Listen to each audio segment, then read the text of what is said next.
Yeah? Think we're live? I don't know. I did hit publish. Good. Eventually we'll figure it all out. I have it up here on my computer, and it's all muted. So once it comes through, we won't hear it. But it is live. It is live on the YouTube. So welcome to the stare down from Andrew Ormsby. Because that's how that's going to work. No, welcome to the live recording of the SiftPop podcast. If you've never joined us before, first of all, thank you for hanging out with us during this live recording. Yeah. It's going to be a ton of fun. David's in the chat. Hey! Says, is it the calends of July yet? I don't get that reference. Do you get that reference? I think it's Joliet. Calends? Kalends?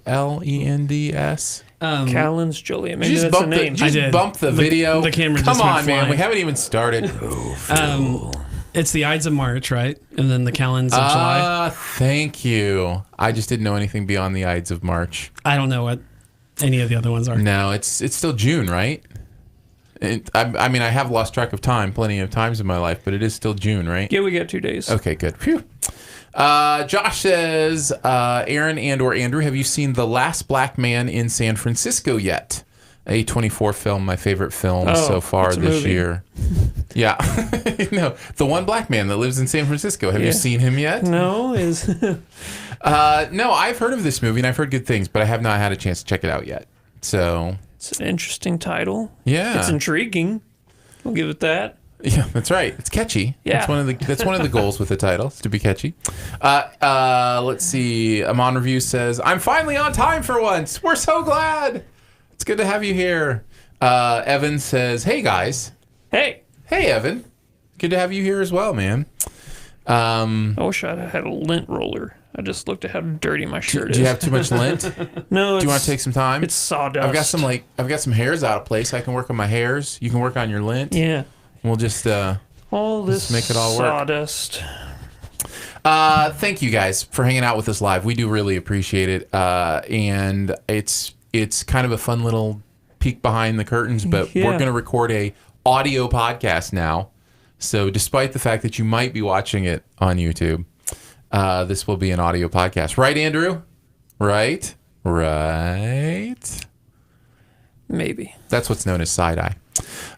Okay. So I'm ready if you're ready. You ready? Yeah, buddy. All right, Phil, producer Phil. Ready, set, go? I think we're ready. All right, Ready. very nice. We'll close this out and we will go.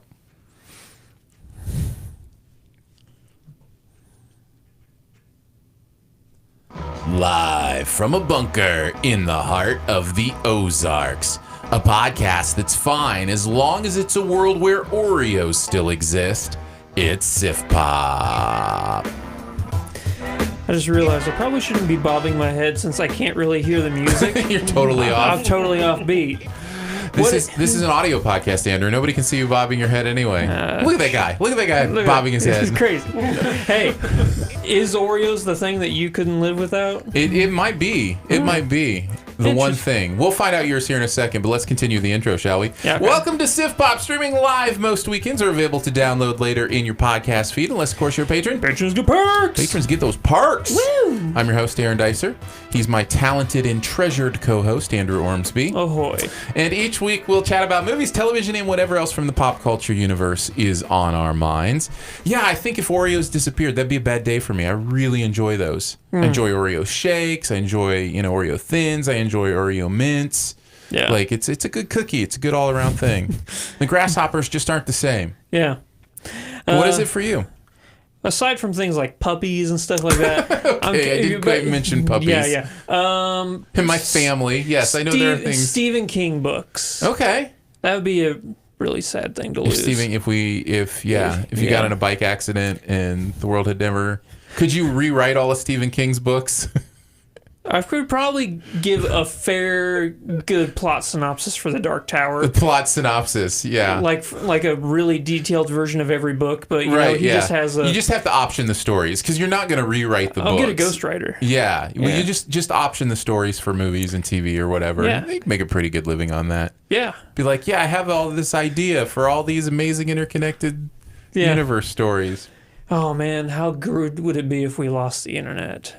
How good would it be? Oh, it would be amazing if we lost the internet. Why? Okay, I'll rephrase it. How good would it be if we lost social media? That would be so I great. like social media. It's too toxic sometimes. Well, that's the use. See, you got to differentiate between the tool and the way people use the tool, right? Like, Yeah. it doesn't necessarily have to be used to be toxic.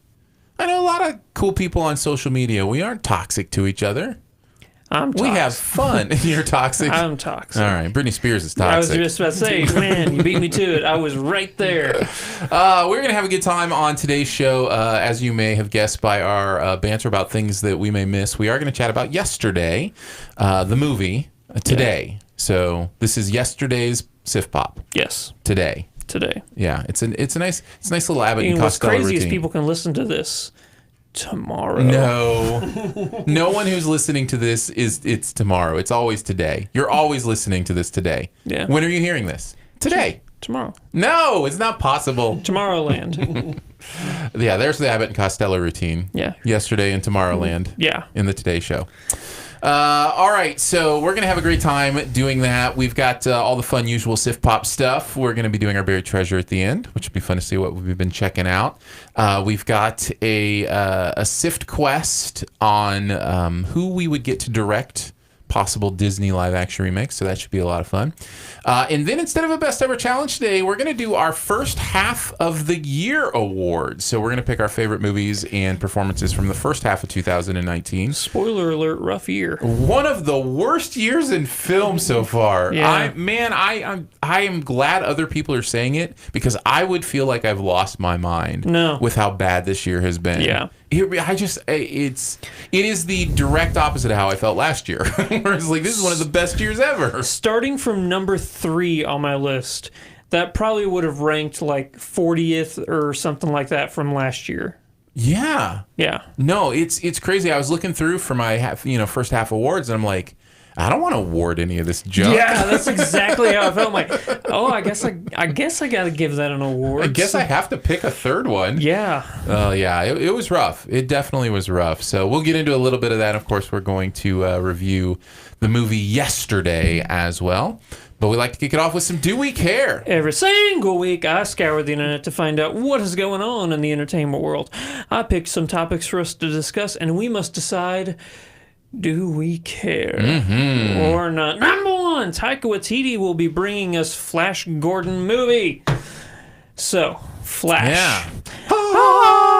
Savior of the universe. Yeah. Yeah. I'm on board. Who's doing the soundtrack? That's all that matters. They have to get the Queen song again. They have to get the Queen song. No, you do something new, right? Like you have, a new... Flight of the Conchords do it? Sure, I don't care. Just who, the idea is, I don't know. You don't want to do the same thing over again. Taika Waititi has worked with Flight of the Conchords in the past. He has. I think that would actually, just their style of humor, and if Taika was to come at this from that angle, I think I'm actually kind of excited for this movie. Yeah. Not that it's Flash Gordon, but that Taika Waititi here is taking control of it. Yeah. Because that guy's pretty funny. I love Ragnarok, and I love Hunt for the Wilder People. Yeah. And did you ever finally see What We Do in the Shadows? I have not. You need to get on that. Do I? You really do, honestly. Movie first, then the TV show? I don't even know if the TV show's out yet, is it? Oh, yeah. TV show's been on FX for a while. Has it? Yeah, I keep wanting to check in on it, but I haven't seen the movie, and so yeah, I'm just like, I wonder if I need to see the movie first. But you don't know because you haven't seen the TV show. It's true. All right. We're at opposite ends here. But, yeah. Have you ever seen Flash Gordon? I actually have. Yeah. I don't know for sure that I watched it all, though. I feel like I watched a part of it and I was like, I'm going to watch something else. Space football players. It seemed very strange to me and not something I was in on. Oh, you're not wrong. It's a strange movie. But yeah, I'm excited for it because I think that he's going to treat it. Yeah, I was about to say with the respect it deserves, but yeah, I guess that is kind of what the respect it deserves. I don't know. There's certain directors. A mockery of it, like 21 Jump Street was, I think, the perfect. Oh, you think that's what he'll do? You think he's going to do like a mockery? A mockery of it. Interesting. Yeah. I really. Do you see him trying to do a? Well, I wouldn't call other stuff he's done a mockery at all. I would call it a quirky sense of humor. I guess what I was going for is taking something that was serious and then trying to put a lighter humor on it than before. Okay. So Yeah, possibly. It was meant to be serious? I don't know. I honestly don't know. Was Flash Gordon meant to be serious when it came out? I don't know, man. It was... All I know is it's great. Somebody explain the 70s to me. I don't understand. Yeah, exactly. Emperor Ming will explain it all. Number two, Salma Hayek has joined the cast for Marvel's The Eternals. Okay. We are getting a pretty stellar cast here for this movie. I mean, is it a surprise for a Marvel movie, though? No, but, I guess it's just every single time there's casting news, I'm like, that's the one person in Hollywood, that should have been in a Marvel movie, but they're finally here now. Yeah. Welcome aboard. Yeah, she's great. Yeah. I'm excited to see. I have zero idea what this movie is, and that excites me. And the reason that excites me is because both times that's happened, Guardians and Iron Man, the very first one, were great experiences. It was like, introduce me to this new world and characters. Or Strange. Doctor Strange I knew a little bit more about because, just because... People, yeah. But no, the two that I completely had no clue about were Guardians and Iron Man when they happened. Well, then I won't tell you anything about Eternals. Oh, thank you. Yeah, that's why I'm here. Yeah. You know enough about it that you know what, like, the character she's playing, that kind of thing? Oh, they haven't announced any characters per But I wonder actor. if you had a guess, because you know more about the Eternals than I did. No. Okay. No. All right. Yeah. I could make a guess, but I don't want to. All right. Fair enough. So, yeah, I'm right there with you on the whole Marvel, like, lesser-known properties, finally getting their spot in the light. So, yeah, I'm excited for that. Yeah, tell great stories. You've got all this rich material to draw from. It's time to move on to whatever the next... part of the Marvel story is, and let's get there. I don't know if that's what I'm the most, or if that's really what I'm the most excited for. Yeah. Like an Eternals movie, or if I'm just excited for what are they going to do in Phase 4, Yeah. Like, because I think all we know is the Black Widow movie and Eternals, and as far as MCU movies, is there something else that's been officially announced, like, besides a sequel? Like, Right. Strange Right, you've got the 2 Strange or sequel, Guardians. you've got the Guardians coming out. Yeah, Yeah. no, I don't think anything else has been Okay. officially announced other than sequels, because you got Panther 2, it's coming out at some point as well. Sex Panther 2, yep. No, that's not what it's called. Yeah. But 60% of the time, it works every time. that's right. All right. Number three. 3. Melissa McCarthy is being looked at to play the live-action Ursula in The Little Mermaid. I'm glad we're talking about this. We'll be talking about The Little Mermaid a little bit later as well with the SIFT Quest. I have some ideas. Oh, okay. They haven't announced a director, have they? No. For The Little Mermaid? Okay, good. Then I've got an idea for you. But originally, I was thinking they were talking about Lady Gaga possibly doing Ursula, and I really liked that idea. I know there's a real movement for like a drag queen or somebody to play Ursula because she's such a huge character in that community. But at the end of the day, I think Melissa McCarthy will do a fine job. It's a little more. She's such a comedian that it's a little more comedian than I thought we were going to go with this casting. I thought we'd go with somebody who has a little darker of an edge. I've seen Melissa McCarthy be pretty serious before, and I hope that's the route she takes. Well, and let's be honest, it will be 20% Melissa McCarthy and 80% digital effects, right? Like, yeah, you know what I mean? Like, Ursula doesn't waist seem up McCarthy. Yeah, it doesn't seem like a character that we're gonna go practical on. You know what I mean? Yeah. And so, but who knows? Who knows what Disney's gonna do? Yeah.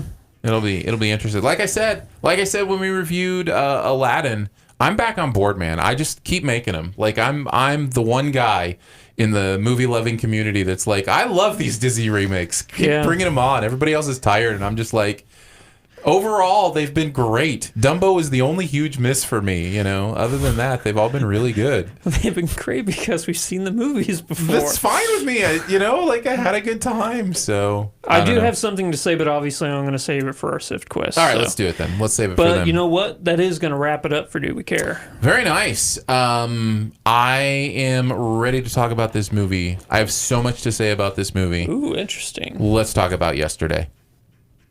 Seemed like such an easy game to play. Now it looks as though they're here to stay. All my troubles seem so far away. Oh, I believe in yesterday. When did you write that? I didn't write it. Paul McCartney wrote it. The Beatles. Who? John, Paul, George and Ringo, the Beatles. No. Stop it. Yesterday.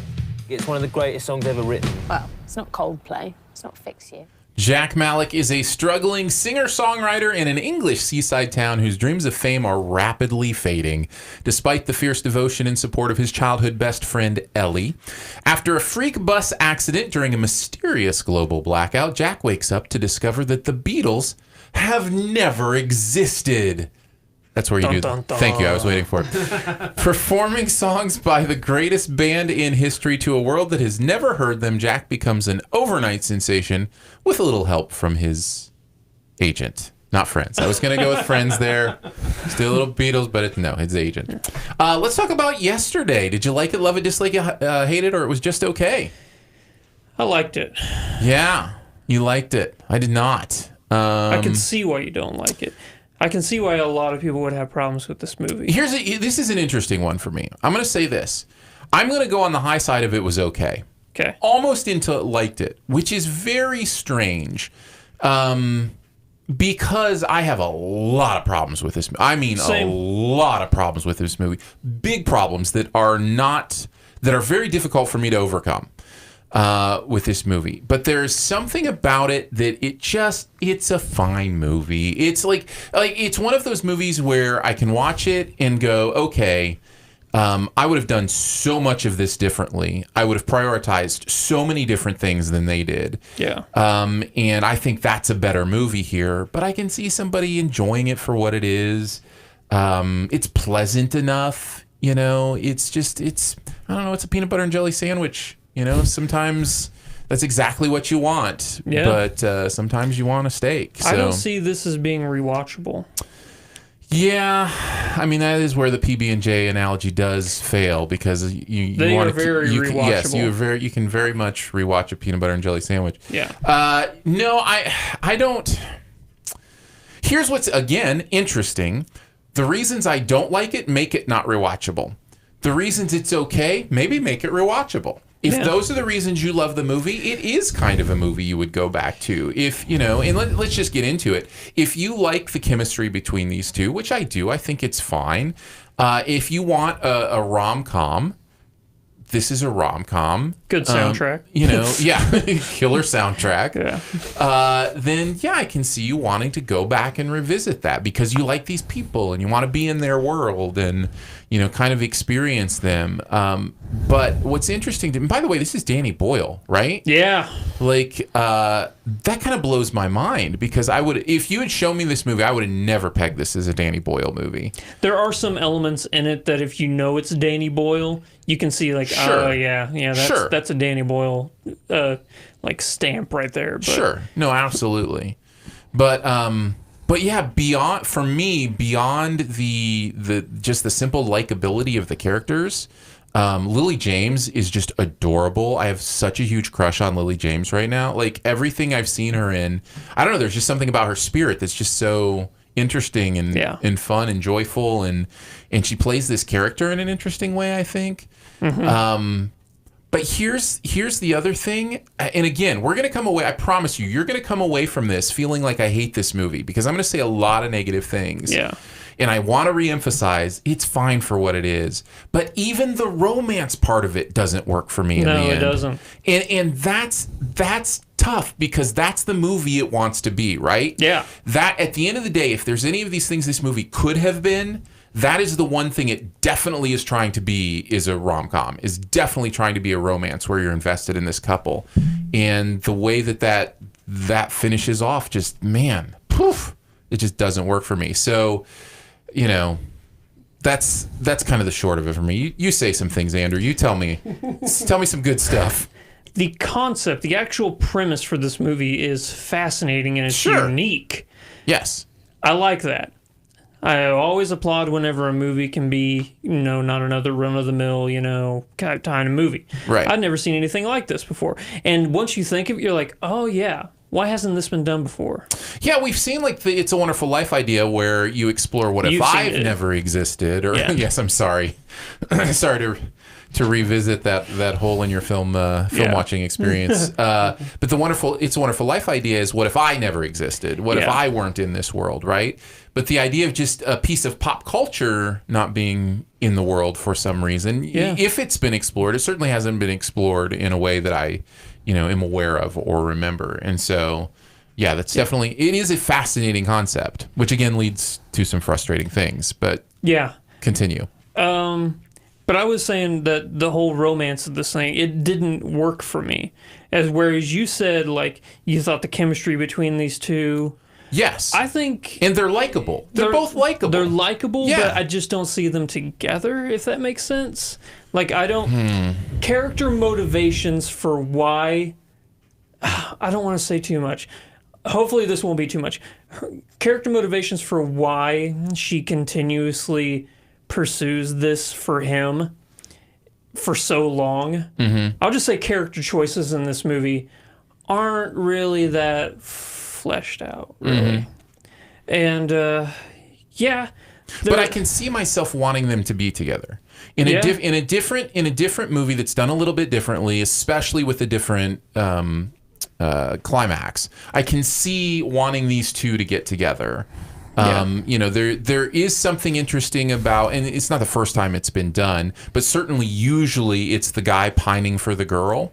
In this movie, it's the girl pining for the guy, waiting for the guy to wake up and realize that it might want to be more than friends, kind of thing. That is a little bit of a reversal. Yeah. And I found that, again, for most movies. And I did find that interesting and something worth exploring and thinking about, but it didn't really go where I wanted it to go. I'm already ready to talk about the things I hate about this movie. Isn't that weird? Yeah. Because even you said you liked it too. Yeah. And it's just, and I know a lot of It's it. the music. That is a huge part of it. Yeah. Man, I think hearing these songs, we've had 3 great experiences recently with that idea, right? We had Bohemian Rhapsody, hearing this Queen music in the best, possible setting. Rocket Man. I don't know, did you get a chance to see Rocket Man? No, but I do love Elton John. Oh, hearing that Elton John stuff in Really? the theater was so great. By the way, I like Rocket Man more than Bohemian Rhapsody, which isn't a surprise because I didn't really like Bohemian Rhapsody. Sure. But yeah, so that's neither here nor there. Actually, it's more there than here. But and then third, the Beatles. Being able to hear all this music in such a powerful way is absolutely great. That is probably the best thing about the movie for me. Yeah. Is being able to hear these songs on the best stereo system in town. Yeah, exactly. So Things I didn't like. I'll just say that there's 2 shadowy characters that we are kind of curious about. okay, The payoff for them is one of the most infuriating things about this movie for me. okay. Like, there's such a meh factor to the actual story arcs in this movie that By the way, are we're just going to talk so about a lot. underwhelming. We're going to talk about a lot of stuff in spoilers. Yeah. Because there's a lot of specifics that we're not going to go in just in case you haven't seen the movie. But yeah, no, I actually disagree with that. Really? It was one of because again, I actually kind of figured it was going there. I kind of assumed that was what was going to happen because I like the idea that it brings forth. So I didn't mind that too much. Yeah. But I know what you're talking about. Yeah. So what do you got that you hate? For negatives? Yeah. Oh, man. What a waste of a concept in my mind.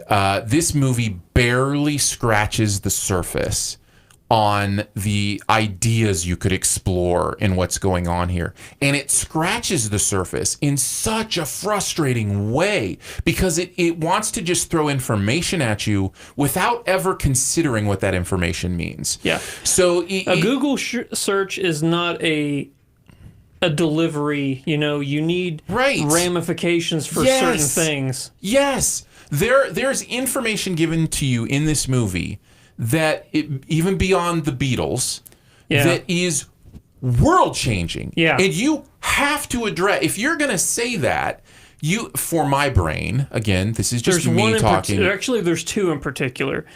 I think they're all this way, but yes, there are some more than others. And it's just like, you can't go there and then never explore what it means. Yeah. The movie actually does this in a couple ways that is very frustrating.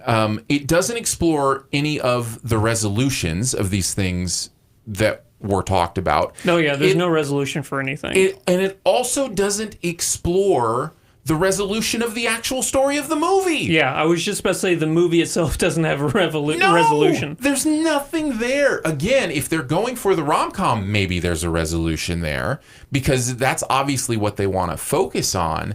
But as far as the concept goes, That's not what the movie's marketed as. Right. That's a great point. It's marketed as a concept film because it is a concept film. Yeah. There are moments where this movie offers a glimpse of what it could have been. There's a moment that is a conversation with, I'll just say, a famous person.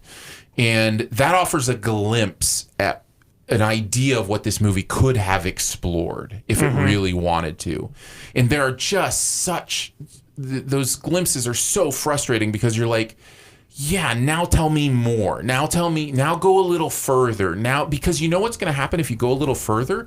Your themes are going to be deeper. The idea that me driving home from the theater, I'm going to be thinking about different things more, that to me is I guess the real success of a concept movie is when I really want to dig into it on the ride home and, think about it more.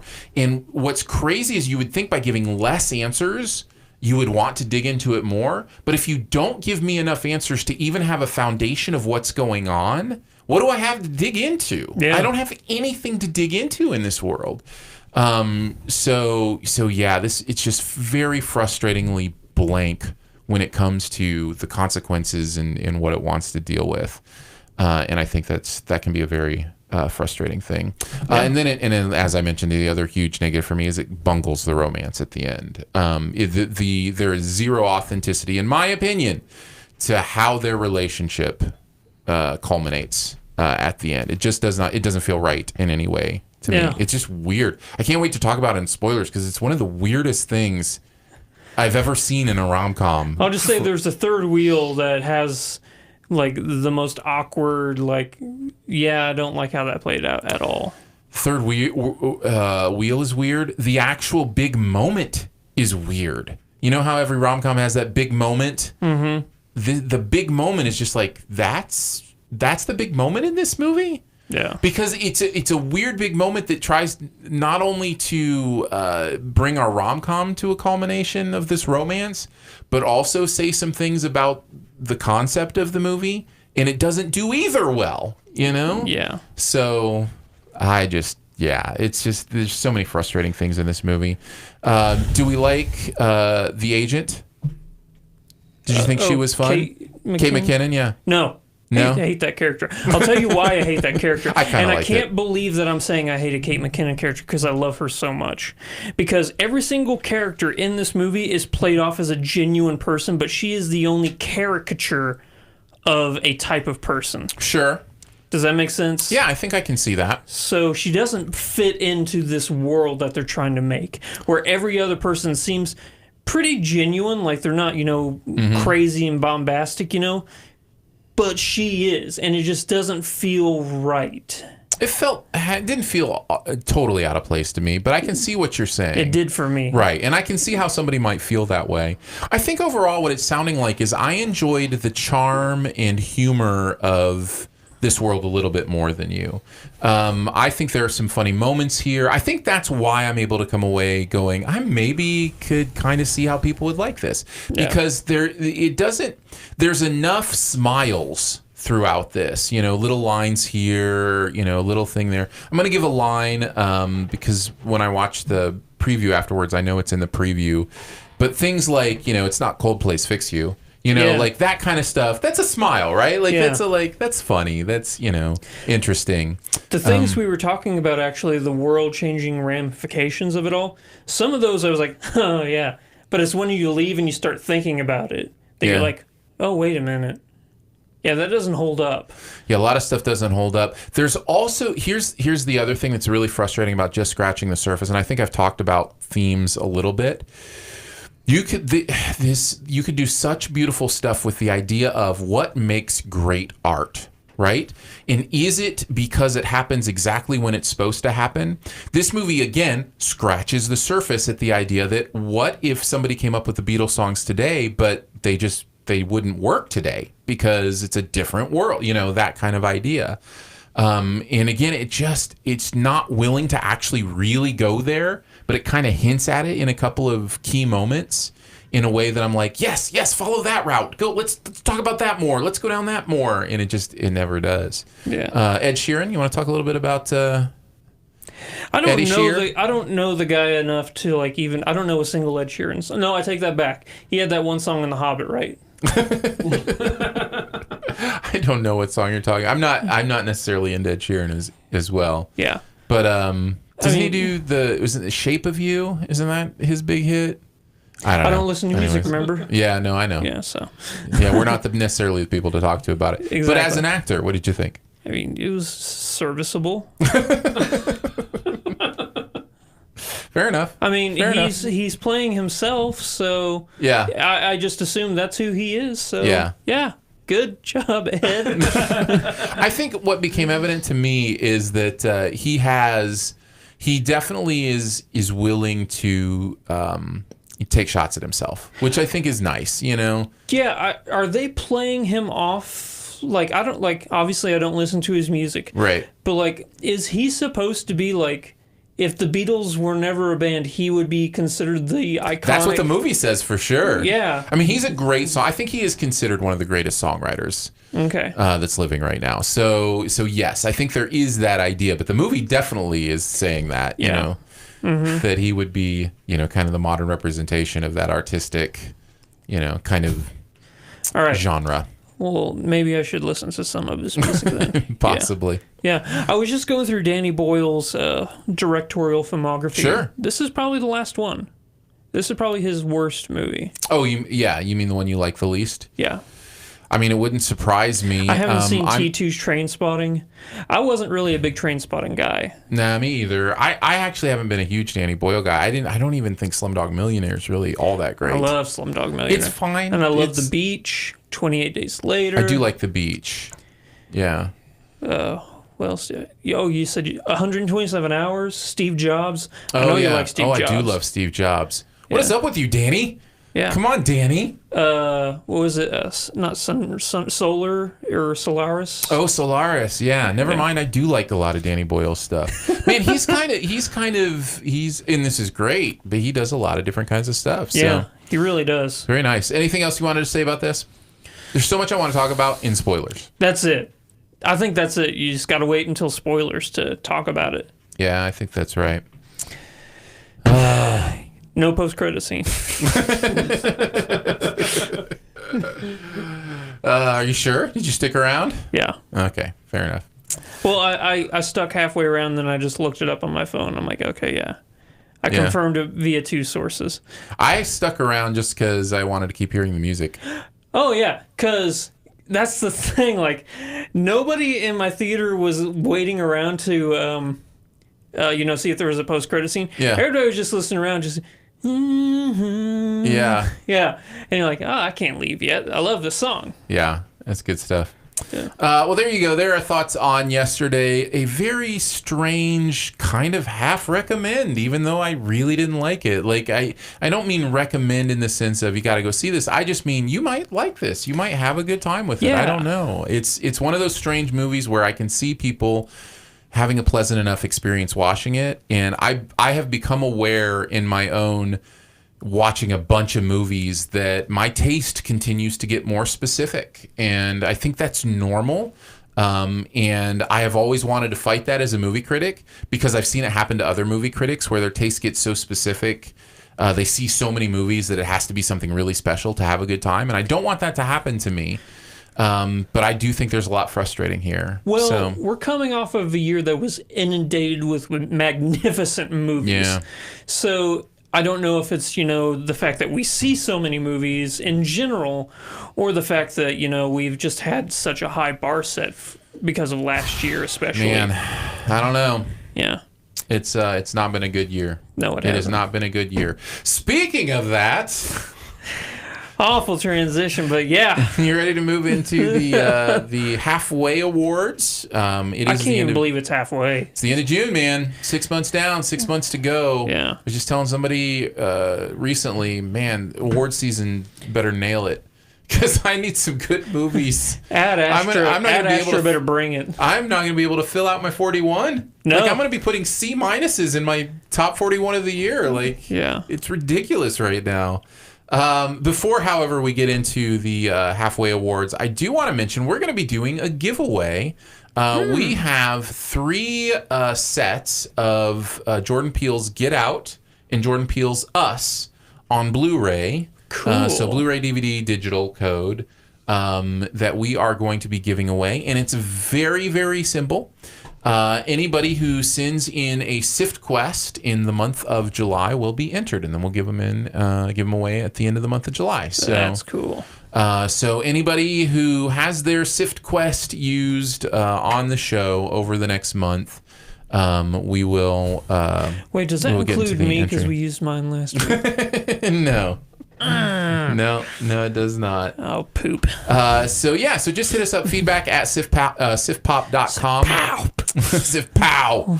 SiftPop.com, feedback at SiftPop.com with your Sift quest. And I will tell you this, we may prioritize audio questions. That'd be fun to hear from people. So if you want to record yourself asking a question on audio and sending it our way, we can play that on the show. So again, feedback at SiftPop.com. Looking forward to giving And those it's away. required that you do your best Nigel Thornberry impersation whenever you're doing this, Sure. too. Yes, Yeah. exactly what Andrew says. Hello.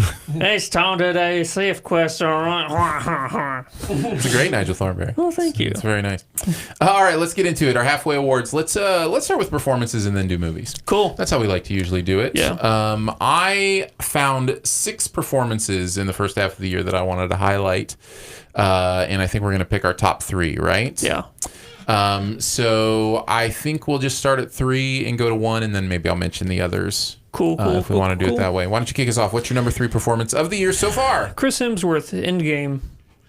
Hemsworth. Over Downey, yes. Interesting. Because I would have him third at the best in that movie. Really? Yeah, Evans and Downey are incredible in that movie. Yeah, but I think that Chris is asked to do something really unique in this movie for what his character is going through, you know? Yeah. And for him to play it off so well, for there to be such high laughs from that character and then such low moments, you know? I think that he's going back and forth between being hilarious and actually kind of depressing, you know? Yeah. Because his depressing moments are genuinely, like, depressing. Like, if you think about it, like, yeah, Thor went through some stuff, like the psychological ramifications of what happened in Infinity War and how that plays off on him in this movie, while at the same time still being really funny.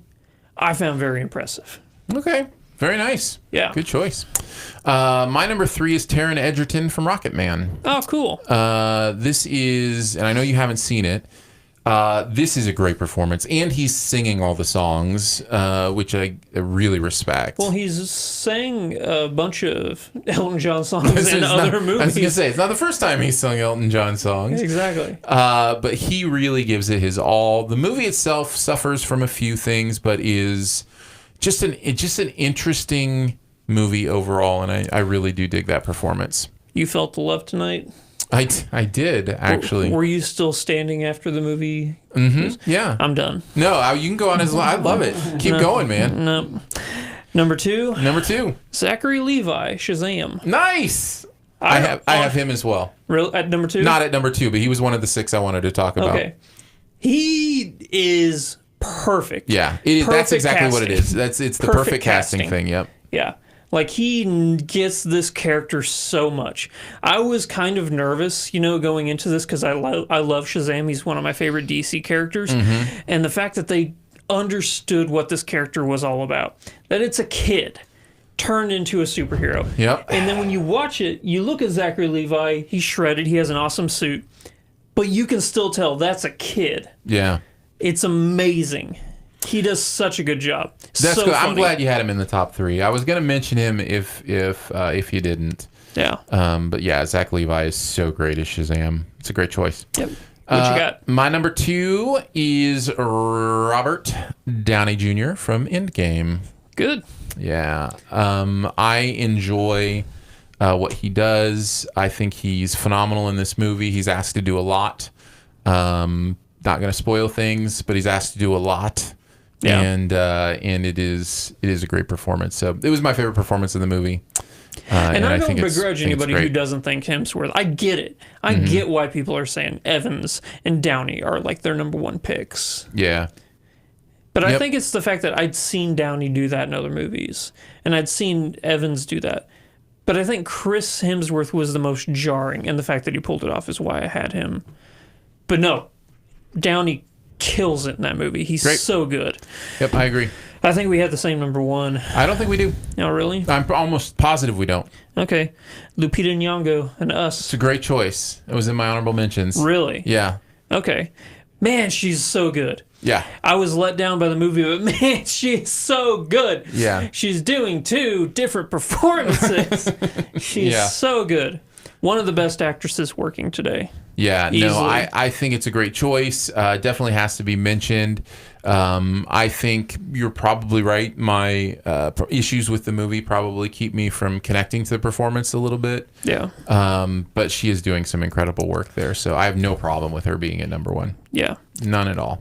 So, My number 1, which I think is different from what you have, producer Phil. So you may not have the picture set up to go, which is fine. But my number 1 is Robert Pattinson from High Life. Oh, he has it ready to go. Look at that. Whoa. He is the producer of all producers. man, I want to see this movie. It is something else, man. It is Trippy, huh? it's trippy, but it's so I don't even know how to say it. I want to say intimate. Like, it's one of those movies that just feels like, okay, you're really understanding, as weird as the situation is, you're really understanding what this person is going through. Yeah. Without spoiling things, it's hard to go into details about what this movie is, what it's about, any of those kind of things. Do you know that scene in Ex Machina where they're doing like the synchronized dancing, you know? Mm-hmm. That's what I think this movie is for like 2 hours. It just felt like this weird fever dream of a movie. It's not that. It is not that. But I can see how you would think that. Yeah. But he's good. He's great. He's so good. I'm glad he's getting the positive attention he deserves after kind of the Twilight hate, which I understand. I get that kind of stuff he's happens. Batman. That is true. Yeah. He is Batman. Good job, Bruce. I'm fascinated by that. Do you have any others you want to mention? I have a couple more I could mention. I will let you go. Actually, just one more I want to mention because you took actually a couple of mine. Cool. And that's Caitlin Dever from Booksmart. I still haven't seen this yet. She is great. They're both That's great. Caitlin Yeah, Dever, right? yeah. Okay. And I That's one right here. It's crazy. It's crazy. it's an audio podcast. She's crazy. Andrew. It's an audio podcast. Yeah, she's amazing. She actually was on that Tim Allen show. Is where the first time I ever saw her was Home Improvement. No, not Home Improvement. Although it is basically basically Home Improvement. Yeah. No, it's Last Man Standing, I think is what it's called, which is different than Last Man on Earth. Yeah. Two very different shows. But anyway, since then she has expanded into all these different roles, and I just think she's so great in this. Feels so authentic. She, to me, is the one character in Booksmart that feels the most authentic to me. The rest of them feel like people I just don't know, like people I've never met. They may exist, but she feels like somebody I might know, you know? Yeah. And that says a lot to me. So I really enjoyed that performance. So Yep. there you go. Nice. That's all I had to mention. Sweet sauce. Movies? Yeah, let's talk about the only 3 movies I liked so far this year. Yeah. That's not true. That's not true. It's just what's weird is like you think of like for me, like Booksmart or High Life or some of these couple of these movies I've talked about. Yeah. There's lots of things I really like about them, and then there's usually just like one big thing where I'm like, I can't do it with this movie. Yeah. So because of that, there really are only 3 that Yeah. I was considering. So. Yeah, I was upset that I didn't have one movie in my top 3, but I understand that there's another movie that's actually better, even though I don't like it more, if that makes sense. Sure. So No, that makes sense. But do you man, wanna rough year. Do you want to say what it was? What your fourth one would have been? Godzilla. Oh. You Yeah. know. Yeah. No, I get it. Yeah. No, totally. I get it. So, all right. I've got your number one at my number three, Yeah. I think, Yeah. which is Endgame, right? Yeah. All right. Fair enough. We'll wait till you get to it at number one to talk about Okay. it then. But it was a great experience, and I just have enough issues with it that I couldn't vault it up And I get higher it. than that. There are issues with that movie. What's your number three? Us. Yeah. Again, major issues with this movie. Yeah. I gave this movie a B, Uh-huh. and it's in my top 3. I think I ended around a B with it. Yeah.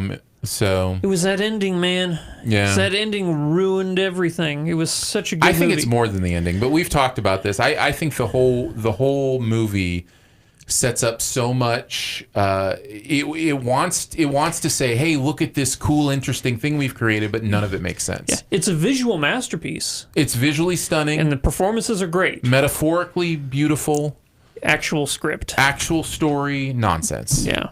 And that's a tough thing. Yeah. So you're number 3. My number 3 was Endgame, which we talked Oh, about. okay. So which you're we'll wait for. number 2. My number 2 is Apollo 11.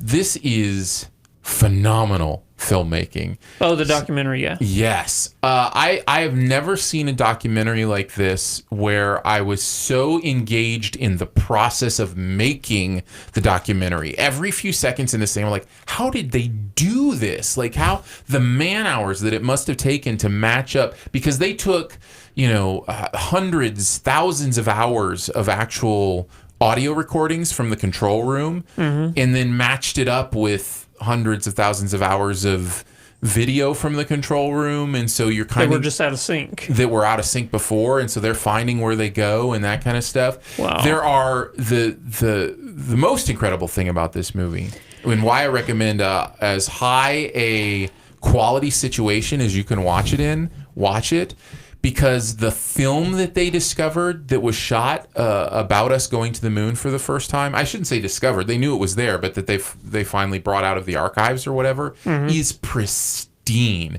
And it's incredible to see footage from literally 50 years ago, because we're hitting the 50th anniversary here of the moon landing, right? Yeah. 50 years ago look like it was shot on a 4K camera today. Like, it is, like, you feel like you have gone back in time. There are moments in this movie where you're like, oh, this is a recreation. No, there are no recreations in this movie. It is all actual footage. That's super cool. It is. It is fascinating. It is super cool. And the whole movie's like that, by the way. No interviews, no modern footage, nothing. It is all just footage Archived. and audio that is archived from the actual situation. And it's put together in such a fascinating, compelling, and interesting way. Yeah. The only thing that helps you along are like subtitles. I don't mean subtitling like the speaking. I just mean like, information that it'll put up there, like this far is the distance, or that kind of thing. Sure. So Yeah. and maybe a couple charts. There may be a couple charts about trajectories, those kind of things. I don't exactly remember. All I know is I was flabbergasted by this thing. It's really great work. Perfect 1-2 double feature with First Man. Yeah. To kind of feel the technical aspect of it and then feel the emotional aspect of it. Do you think that First Man is making this movie suffer from, audiences wanting to go see it? They're like, I just saw the Gosling movie. I don't need to go and see a documentary. I don't know. I can't speak for everybody else. I will say if that's the case, let that go. Like, there's definitely value in both of them. So Cool. yeah, I would highly recommend it. Well, my number 2 is your number 1, so we can talk about my number 1, then your number 1. Fair enough. My number 1 is Endgame. Yeah. Yeah. It was just from a Marvel fan base, it was just wish fulfillment. Everything we'd wanted to see them do in Marvel movies, they finally did. They put it, they saved it all for this movie. It's grand, it's funny, it's, tense, it's emotional, it's sad, it just covers the basis of everything. Like you said, there are actual, if you start thinking about it, whenever you get into that element, you're like, well, that, that's time is, it's interesting. You can't, you got to be careful because there are some people out there that will just nitpick to death. I'm not talking about you specifically. I'm No, I talking about get it. actual, like, theoretical physicists and Sure. stuff like that. They're just going to break it down and it's going to ruin it for everybody. Well, it was a case of my fears being realized. You know, when I became aware that there was going to be time travel in Endgame, that it looked like that was the route to go, I was very nervous, and I think that was an accurate nervousness because you just can't. My brain just won't settle for certain things when it comes to time travel, especially if you lay out the rules and then break your own rules. That's the thing. Or try to lay out two different sets of rules that are competing. Like, all that stuff just, my brain won't handle it. It just doesn't handle it very well. Having said that, I still had it at number 3. It's still an A- for me. And in a year like this year, an A- is like an A+. Yeah. So I had a great time. There are, like you said, moments in this movie that are the most exhilarating moments I've ever felt in a movie theater. Just feel the energy of that opening night crowd was, I'll never forget it. And that's why it's number 1 for me. Yeah. Just because I get it. I can totally get that. I don't think I'll ever feel those, emotions like that again. That infectious crowd, realization that something is happening. You're like, oh, we're all in this together. Yeah. That's the kind of thing that is what makes a movie special for me. And this isn't my favorite Marvel movie. It's not my favorite Marvel. But it has the biggest moments of any Marvel movie for me. Yeah. So I get that. I totally understand that. Yep. And I think it's valid. I really do. Yep. So now my number 2 / your number 1. Toy Story 4. Yep. Beautiful movie. It is better than I could have ever imagined. I was not ready for how introspective and deep the movie was going to go. I have to go actual, visual on this part. It's an audio podcast, Andrew. I'd never noticed this part right here before, where he's looking at the fork and the spoon, and he's like, wait, which one? I'd never noticed that before, and I love that. That's great. Forky is a great character. Forky is a great character. It's been interesting. What's been interesting about this movie to me since it's come out, which has only been a couple weeks, is to hear the different insights that people have on the themes of this movie and how it's impacted them. Forky is this interesting character that I think a lot of people are placing themselves into and feeling different things about their own lives and their own journeys and those kind of things. Yeah. I think the parental stuff is very clearly in the intention here. Yeah. There's a real clear intent about what it means to let go as a parent, what it means to bring up, a child. But there's so much existential work being done here thematically that it really does offer this nice little platform for people to kind of lay their life on and go, here's where I see myself. And I think that to me is the sign of, really great movie. Yeah. And beside all of that, it's just fun. You got a plush rush. It's just one of the most fun movies I've ever seen. Yeah. And all that together makes it an A+ for me. So I had a great time. I totally get it, man. I went home that weekend and watched all the other Toy Story movies again. Did you really? I had to. How did the first Toy Story hold up? Not well, technically, Yeah. obviously. It's rough. It's really rough. The story's great. Yeah. I am fascinated by the fact that all 4 of these movies really have a lot of the same things to say, but they say it in different ways. Yeah. They are all existential in their own way. They're all Woody's story. I think that's become clear. This whole universe is about Woody. Buzz was the first thing that gave him a new introspection on thing. But every movie is a different way for Woody to understand his existence, to understand his purpose, to understand why he's here. Toy Story 3 was fascinating, having just seen Toy Story 4, because it's almost like, and there's no way, because it was 9 years before the movie came out, but it's almost like a two-parter. It really is. You watch some of that stuff in Toy Story 3. There's a moment where they're talking about Bo Peep towards the beginning of Toy Story 3 that, having seen Toy Story 4, is really interesting and fascinating. So it's just, I don't know. I just have such respect for what they've done with these movies. And I 10 years from now when Toy Story 5 comes out and everybody's having the exact same conversation about I thought we were done with these movies. What are they? I'll be the one going, listen, we've had that feeling the last 2 times, so just give them a chance. Yeah. But yeah, I do love Toy Story 4. Yeah. So that is my number one. Yeah. Good call. Do you have any honorable mentions? No, not really in the movie. I mean, I would mention things like Us, High Life, Shazam, just movies that have these decent. Happy Death Day to You is another one that I really enjoyed. I still haven't seen the second one. So stuff like that I enjoyed, but just isn't a great movie. It just to kind of get into the awards and to give something, to give Shazam was probably my number 4. Shazam probably would have been the one I might have been able to go, okay, let's go ahead and call it worthy of an award. But it's just hard to say, something like Happy Death Day to You, as fun as it is, to go, you deserve the number 3 movie, the halfway award. It's just, it's just not that movie. It's not that great. Yeah, and even though I like the movie, but you hate it. Which one's that? Serenity. Oh, yeah. Yeah, I'm like, yeah, it's fun. Or John Wick or Aladdin. Even the Lego movie part, or 2, the second part, Like, it's a freaking hilarious movie. Yeah. I think if I were to get close to, you know what, I actually love this movie and I want to give it a shout out, it would probably be Alita, Battle Angel. Okay. Because I love that movie. No, that's fair enough. But it's number 6 on the year for me. Yeah. It's a bad year for movies, man. All right, I'll shout out High Flying Bird on Netflix. I enjoyed that. Oh, yeah, the basketball movie. I enjoyed Captain Marvel, so shout that out. I enjoyed Triple Frontier on Netflix. Oh, yeah, you did like that movie. I rated 18. I can shout that out. Long Shot? Do you have Long Shot fairly high?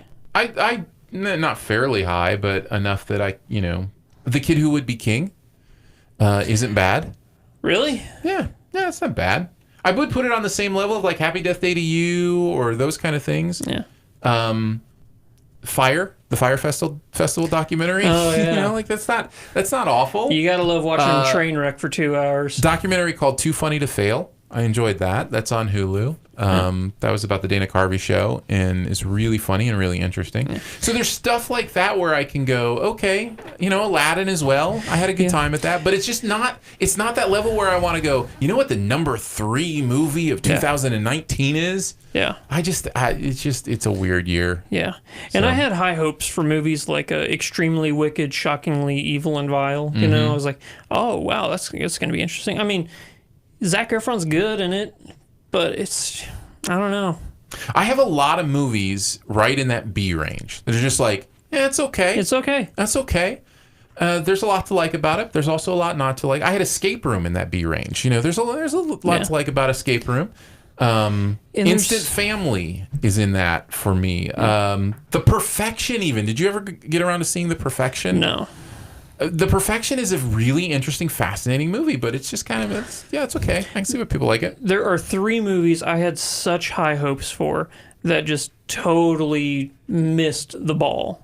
They're not good movies. I mean, it's that year, for sure. I was super there's no way these movies can fail, and then they failed. The biggest one is Glass.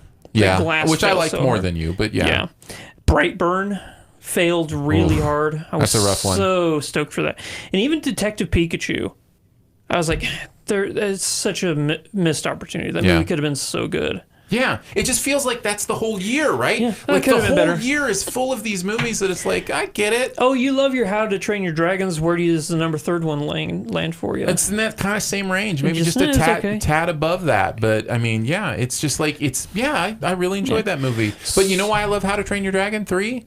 Because of How to Train Your Dragon 1 and 2. Yeah. I love those characters. I love being in that world. It's not like there's anything spectacularly special about 3. Yeah. There's some gorgeous moments in it. There's some interesting character choices, but that movie's kind of a mess in a lot of ways. Yeah. So it's just... So where does Dumbo rank? The bottom? Dumbo's the one on my list that it's I almost just want to delete it off the list. Yeah. It's as much of a completist as I am and keeping track of data, it's can we just pretend that never existed? Yeah. Do you want to talk about the worst movies of the year? Sure. Because I pretty much just saw mine. My least favorite movie of the year is Battling for Dumbo, at least. Yesterday? Yeah, no, Oh. no, the dead don't die. Oh, it's that bad? Oh, I hated that movie. Oh, that's a shame. No, I think you'll like it. No, I think a lot of people will like it. Is it intentionally bad? No, yes, yes, kind of, but not in the way I think you're Intentionally thinking. dumb. More like it feels. And somebody on Twitter told me that this is actually the intention of the movie. It feels like a troll job. It feels like Jim Jarmusch is like trolling the audience. Yeah. And I did not enjoy it at all. Fair enough. So, My but two- anyways, that would be competing for my worst movie of the year right now. My two worst are Men in Black International and Dumbo. Yeah. Yes. And this is why we don't talk about our worst, because it just makes me sad. Yeah. But we got a fun Sift Quest. Yeah, we do. How about that segue? That was a beautiful segue. Before we get there, Yes. let's talk about our SiftPop members. Huge thank you to 2 new members since last week. Yep, 2 new members this week. Sebastian, thank you so much. Sebastian is a member at $5 a month, so he'll get to hang out every month on the video hangout. And then Stu is a member of the roofing crew, the SiftPop roofing crew. Do you know this one? The what? So this is a fan-led category of the SiftPop membership. This was not in there originally, but this was requested. So the roofing crew actually puts a roof over my head. So anytime you sign up as a member of the roofing crew, which is $20 a month or more, I go on my roof and sign a shingle with your name and video it and post it to social media.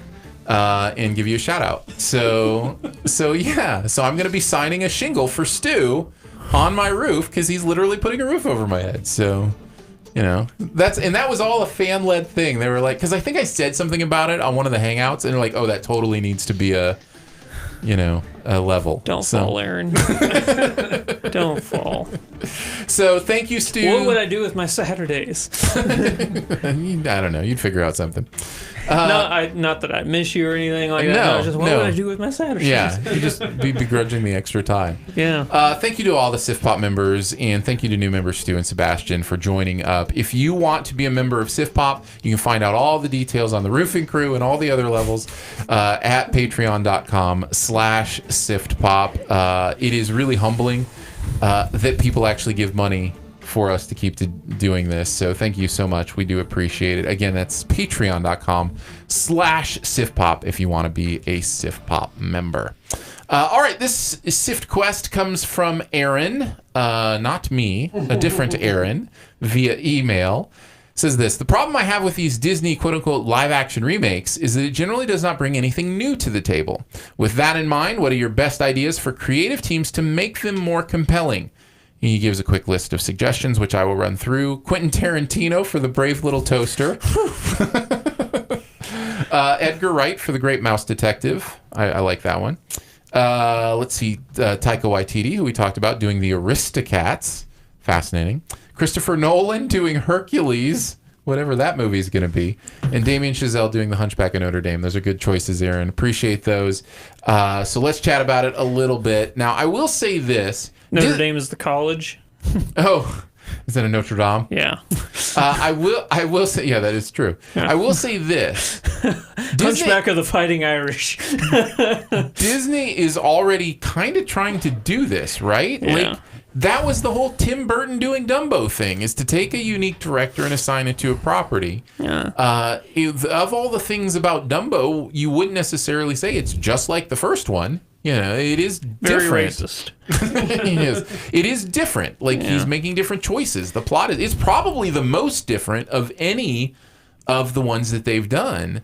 And yet it's also the worst. So I don't know that the solution is different. I think, for me, again, there's enough different that I like it. People talk about Beauty and the Beast being shot for shot, and I don't understand that at all. It feels like a very different story because there's backstory given, there's new plot developments in that movie that aren't in the first one.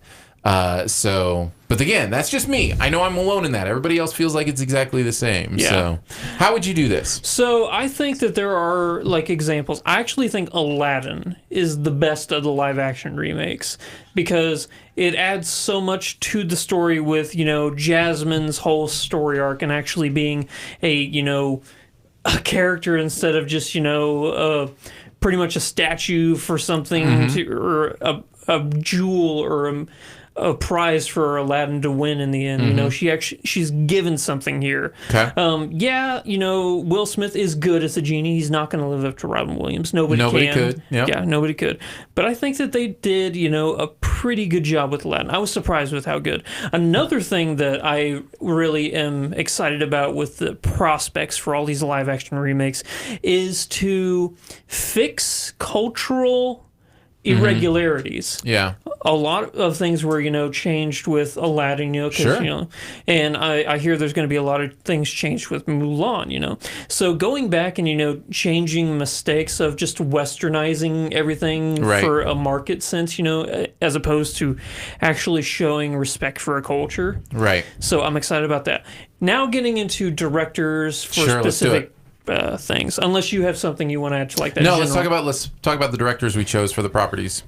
Guillermo del Toro for The Little Mermaid. That's what I have too. Really? Yeah. Really? Yeah.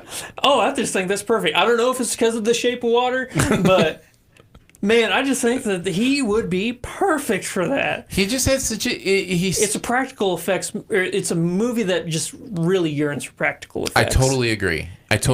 And his sensibility of the idea of the mermaid culture could be very fascinating. Yeah. So it just depends on how much, again, with these directors doing these properties are overseen now by almost I call them shepherds, but they're kind of above the directors. So you think of like Star Wars. They're producers. Yeah, well, I know technically they're producers, but they're more than producers. Producers have never had like this visible a role with movies as Kevin Feige has with the Marvel movies. I see what you're saying. There's a different term for Kevin Feige than just producer. There should be, because Feigles. He is. It's okay. We can call him Feigles then. Yes.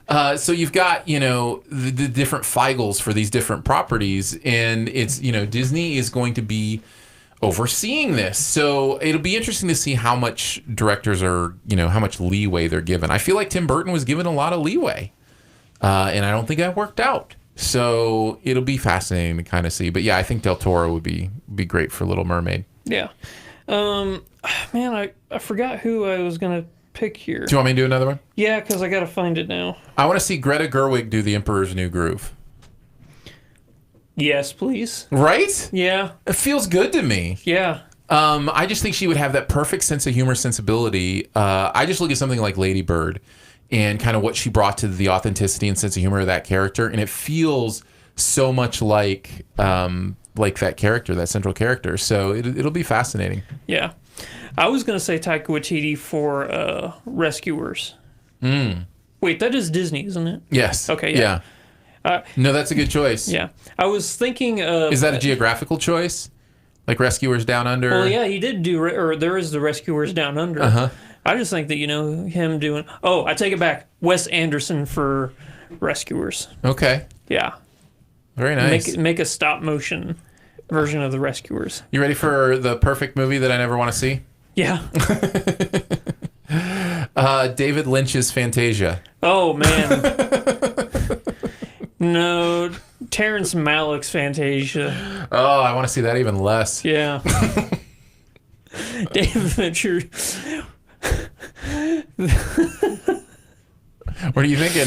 I'm thinking of the Nightmare Mountain and how horrifying it would be. Yeah. Having, what's that character's name? The devil, Chernabog. Uh-huh. How horrifying David Fincher's Chernabog. Well, I said would be. David Lynch. Oh, no, that's what I meant. David Lynch, yeah. David Lynch's Chernabog. David Fincher, yeah, that's less. Yeah, but yeah, David, yeah, that would be horrifying. Now, don't get me wrong. I'd love to see a David Fincher Disney property too. Who can we match him up with? Oh gosh, it's got to be something depressing. Right. Maybe he could do like Sword in the Stone, something like that. Ooh. Or maybe David Fincher's Fox version of Robin Hood. I thought you were going to say Fox and the Hound. David Fincher's Fox and the Hound. The bear actually kills them both at the end of the movie. That's right. That's right. Either that, no, the David Fincher Fox and the Hound, you would find out that the Hound was actually his split personality the entire movie. That's right. Yeah. That'll work. You have any more? Off the top of my head, I'm trying to think, has Spielberg ever done a Disney movie? No, not that I know of.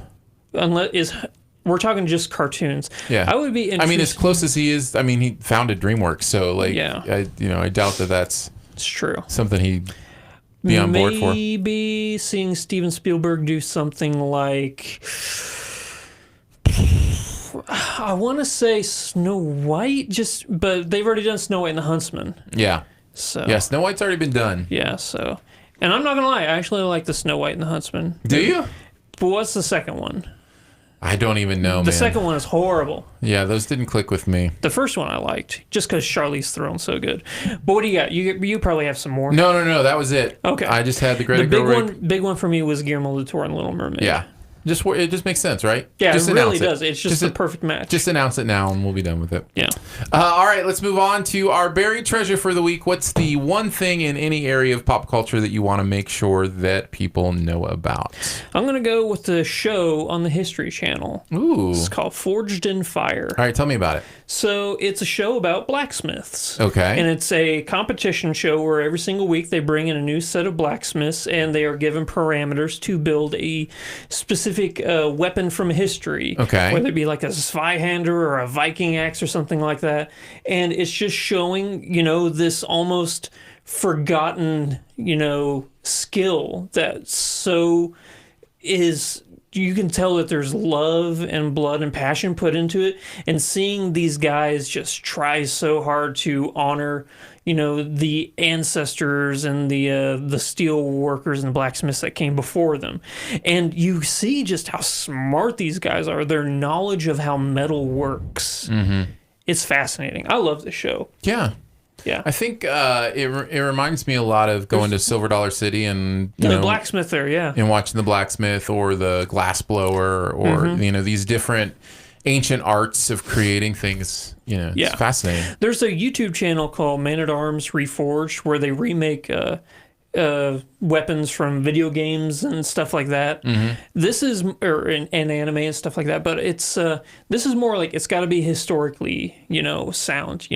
There's not really people making Cloud's Buster sword from Final Fantasy VII that weighs 300 pounds. Right. It has to be a authentic wieldable weapon, and sometimes the prettiest weapons don't always win. It's like, yeah, it looks beautiful, but it doesn't feel good in the hand. It's not sharper than, this uglier blade. And They always go for performance over style. So it's really interesting to see how people tackle each challenge. Very nice. Speaking of people tackling challenges, Yep. Another reality show for my buried treasure. We're going to go with Holy Moly. Holy moly. Have you seen Holy Moly? It's been on my Hulu recommended, and I almost clicked on it. Oh, my goodness. This show is so funny. It is a wacky, wild reality show in the vein of like Wipeout. Did you ever watch Wipeout? Yeah, I love Wipeout. It's like Wipeout meets miniature golf, and it's the commentators are really funny. Rob Riggle is just great. Is so great. His deadpan delivery. It's actually Steph Curry's the one that produces it. The basketball player Really? Steph Curry, and so he's on. A couple of the challenges, that kind of thing, but it is like the craziest game of miniature golf that you'll ever play. So basically, they pair off and battle each other in these weird miniature golf holes. Like for instance, one of them, how in miniature golf you have to hit your ball through the windmill. Yeah. Well, in this case, you have to hit your ball through the small windmill, and then you have to walk through the large windmill that's spinning very fast. and if you get knocked off of the miniature golf course, you lose a stroke. Or you get penalized a stroke. So just stuff like that, where it's just fascinating. I love the fact that I just looked up the cast for this, and I saw Kenny G was one of the top bills. And I'm like, that was so funny. No. So, do you want me to tell you about that moment? Yeah. Okay, so one of the holes is called Distraction. And basically, it's just a normal, straightforward hole, but from behind the wall, a different distraction will come every episode. And in the first episode, it was Kenny G. And so he's playing to you while you're golfing and trying to distract you. Oh man. So yeah, it's just weird like that. It is one of those. Oh man, there he is, that curly-haired beauty of a man. It's an audio podcast, Andrew. Nobody can see that. It's an audio podcast. Well, if we're doing the video, then I have to mention it. So what's the point of having a YouTube channel if we're only doing audio? So Holy Moly is what it's called, and it is. So you actually do recommend it then? I do. Okay. So for us, it's one of those everybody sit down in front of the TV. We're gonna laugh for half an hour. Oh, that's kind cool. of shows. To It's have a just show like like get the that. family together, and we are gonna laugh at this thing that's going on. Well, last week you told me that Deal or No Deal was back on TV, and that's what I've been doing. I've been catching up on Deal or No Deal. Was it Deal or No Deal? I thought it was something else. No, it was Deal or No Deal. 'Cause I don't Howie even- Mandel, right? I didn't. Oh yeah. You know what I was just thinking in my head? What? I was thinking of the Wayne Brady one. Let's Make a Deal. I was like, I don't watch Let's Make a Deal. No, Deal or No Deal. Yeah, it's still on TV. So you've been watching those? Oh man, that was my favorite game show. Yeah. So good. Yeah. Yeah. Still on, man. It is still on. They is. only took a 10-year hiatus. So there you go. Aaron, What? we just did a podcast. What? I know. We did it. We did a video podcast. Podcasting has happened. I don't know Yeah. what you're talking about with the video part, but Look at this logo. It's crazy. look at this logo. That actually works if you're listening too. You can probably look at that on your device. Oh, So that's yeah. fine, Andrew, if you want to do that. Look at this logo. Is that how it goes? Graph. Thanks so much for joining us today for SiftPop. It is part of the Studio DNA Podcast Network. You can find out more about other shows on the network at studiodna.media or by searching for Studio DNA in your podcast player. Huge thanks to Andrew for hanging out. Huge thanks to Phil. And a huge thanks to producer Phil for putting it all together. And this is where you say huge thanks to Aaron. And it just keeps going around in a Yeah, circle, exactly. and it's very recursive. Yeah. We love it around here. We do appreciate you. If you want to check us out online, you can go to @FlickFreaks for all Andrew's social media. Yeah. At Aaron Deister for all mine. Much love and gratitude to our members of SiftPop at Patreon for giving monthly to make SiftPop happen. Support starts at $3 a month. You get access to every bonus episode, which I think for our bonus episode this week, we're going to be talking about things in the world that we would least like to see disappear and things that we would most like to see disappear from our world as well. So that could be fun. But anyways, you get all those bonus episodes right in your own podcast feed as a member of SiftPop, and that's at every single level. So you want to check that out, go to patreon.com/SiftPop. Also, your support directly helping SiftPop expand in 2019 to do video on YouTube. So you can go check that out at youtube.com/SiftPop. Lots of ways to connect with us. Please comment, rate, throw stars at us on Apple Podcasts, or you can email us feedback@siftpop.com. And finally, if you're having a good time, your movie-loving friends will probably like the show too, so make sure you let them know about it, and that listening is much easier than remembering all the lyrics to Eleanor Rigby. We are going to be doing Spoiler Chat next on yesterday, so you can check that out in your podcast feed. And then next week we'll be back with... Spooder Moon. Yeah, there's a Spider-Man movie coming out. Yeah. But we're not going to do that. We're going to do Midsummer instead. Because nobody wants to hear about Spider-Man. Yeah. No, we'll be back next week to talk about Spider-Man Into the Homecoming Far From Verse. Far from end. We'll see you then. All right. To the YouTubers. Thank you. Thanks for hanging out. I think there are 10 people watching. Very nice. That's great. Very cool. Lots of comments. I can't read them all. Artist Project says, Andrew, Hi. I watched Castle Rock. Yeah. It's great. Yeah. Josh says, I enjoyed Castle Rock as well. Yeah, you did. It's a good show. Amon says, hope everyone has a dope weekend. And let's see, some talk about Scott Pilgrim. Did he fight the world? No, doesn't say anything about fighting the world. So Well, I'm glad he we appreciate settled you down. guys. Yeah. Very much. We're going to be back with some spoilers on YouTube as well. Yep. So if you want to talk spoilers on yesterday, we'll be there. Bye. Bye.